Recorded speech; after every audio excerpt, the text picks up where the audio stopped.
Welcome to my Hebrew channel, Mila Braika, and we're looking at Ruth 1, verse 22. This is the last verse of the chapter, and it's a verse in which many things are, it's a recap. It tells us who is there, what starts out with what Naomi did, and then also says how Ruth joined in on that. So it's a place, and then also the movement from Moab to Bethlehem. So you have people, place, and at the end it tells us about the time of the harvest, the barley harvest. So it's people, place, and time. So those things get defined here in this verse. So it's a lovely recap, a lovely way of closing off the chapter, and it allows us then to move forward in the story, in the narration, onto chapter 2. So the Ruth 2 verse 1 follows this one, and at that point the Boaz is introduced. So that's the new element in the story moving forward. So let's get on to looking at the Hebrew.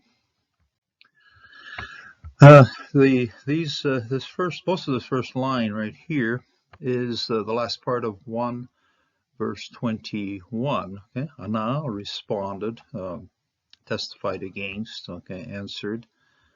Anna, this is Jehovah. Anna be against me, has testified against me. Ve Shaddai, and the Shaddai, the powerful one. Hera has been toughly with me, okay, has been harsh. In human, when you use this Ra, Resh Aleph, in human terms, it would be evil. We're not going to call the Lord evil. We're just going to say he was very strict or very, very harsh. And so Hera caused a lot of harshness to me. And that's a descriptive of how Naomi perceives everything that happened to her during the 10 years she was away to Moab. So Hera Li. Nice siluk here. No sof pasuk to end the verse, but this verse does end right here with this nice little siluk. And we start with Ruth 1 verse 22. Vatashav, this is a shin bet, and based on the context, it's to return. The root here then would be shuv. Incidentally, you can use the same structure for yashav, and so there's but context tells us very clearly this is going to be shuv, and she returned. So prefix form, she returned, and who returned? Naomi. Okay, Naomi returned. Naomi. That's the same thing. Naomi. Oh, there's a revia here. Okay, Naomi, Ve, Ruth, and Ruth. Okay. No Dagesh in the rest here this time. So Ruth, Ha Moabiyah. Okay, Ha Moabiyah. There's an article here. This is then national identity, who she is, what she is, and so Ha Moabiyah, the Moabite. Okay, the Moabite. Now the article on here means this Moabite, that Moabite. In other words, this specific Moabite. It isn't just talking about Moab in general, talking about a specific Moabite. And feminine ending of the identification. So Ha Moabiyah. Kalata.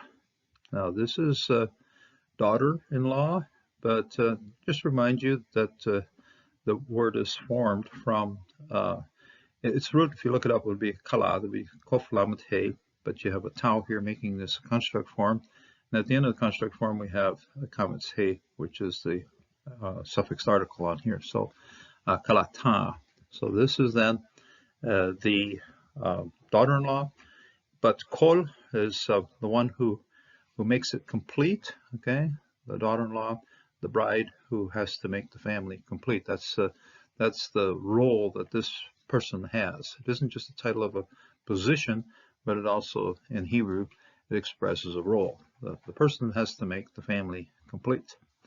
Kalata. Ima, with her.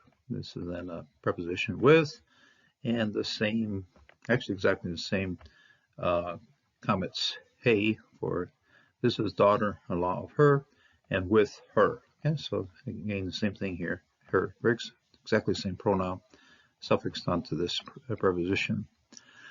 Ha-shava, that returned. So what we have here, this is the prefixed form of shav, okay, of shuv. The surik has dropped out, has suffered syncope, but then this root operates very well all by itself without any vowel in the middle. So tashav, and then she returned, and this one's hashava, she returned. That's prefix form of forming the verb. This is a suffix form of forming the verb. Okay? Now there's a hey on the front here, which kind of suggests a participial type action, the one that's returned. Okay, so you can use this hey as an article here, like hamovia, hashava.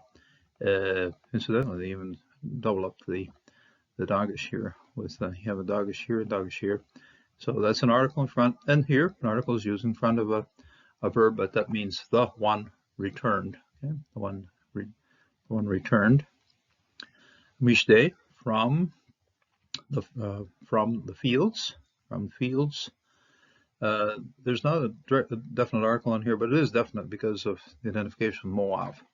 So we've seen Hamovia as a nationality, and here we see Moab as a place. Okay? Mishde, the fields of Moab.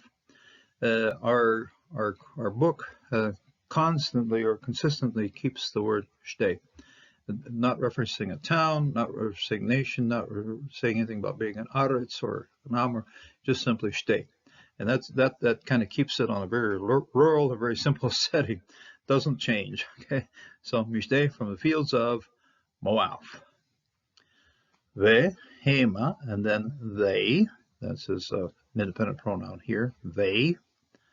Bau, came. Bethlehem. Okay, there's no directional hey or anything here, but it's Bethlehem. So this has Muna accenting. Beit, Tau here. The Tau has the Rafe. Veith, Lechem. Okay, and this one does have a Milel accent. The position of the accent is Milel. Looks like a Seboleth. So it's so you have Bethlehem, the house of bread. That's where they came to. B, and now this is in time, setting a time. Okay, B, tachilat. Beat hilat. Okay, I shouldn't pronounce this tau. It just closes off the symbol here. Okay, beat hilat. There's no rafe here. Should be, but they didn't bother. Beat hilat. So this is the beginning of. Okay, beginning of. So this is a construct form with the tau. In the beginning of katsir, that's a harvesting. The way to remember the mnemonic for this one is the kof on the front, which is a string with a knot. So the ones who are the kotsrim, the ones doing the harvesting, are the ones grabbing the grain, making the knot, okay, making a kof in the sense. So take a look at kosir, okay, the harvest of she'orim, okay. She'orim. You're going to pronounce the Shabbat because it starts at the front. When it's at the front of a syllable, it's going to be pronounced. So she'orim, of the barleys. It's plural, and that's plural in the sense of we will translate the barley harvest, but the harvest of the barleys. The way to remember this word here is remember the barleys have the spikes on the top. It's the grain that has the hair. Okay, so this is the grain with the hair. So this is and this word is used also for hair. So here we go, she'orim. Okay, the plant that has all the hair. Now what we have here, there were apparently two harvests. There are two harvests because of two different kinds of grain, and they mature at a different time. And so the she'orim was the first. Then a couple of weeks, 2 or 3 weeks later, there will come the wheat. So you'll have the wheat. That's also that. Incidentally, the wheat harvest is mentioned at the end of the next chapter. So, so each chapter for chapter 1 has a recap. This one has a recap. As I said, this particular, and then right here we have a siluk. No, this is a siluk right here. We have a siluk and a sof pasuk. Okay, shorim, siluk, sof pasuk. This divides actually chapter 1 from chapter 2. As you see, there's no indication of chapter divisions here. It all runs nicely together. And, but then from here, ve le Naomi, and to Naomi, belonging to Naomi, this is then the very first word of chapter 2. So chapter 1 ends here. Like I said, we define who's coming, or who came. So this is past here. And then Naomi and Ruth came, and then defined who it was, Moabite. Defined also her role. She's a daughter-in-law, but a daughter-in-law who has to complete the family. Ima with her, Hashabah, and then she came. Mishdei from the field of Moab. They came. Okay, so this one's up to a plural here. The verbs appear in singular. So we'll start out with Naomi, and then we'll also move on to this Shavah coming back. This also, doesn't mention Ruth here. Ruth is mentioned up here. Okay, and then Ruth, the Moabite, Kalata, Ima, came with her.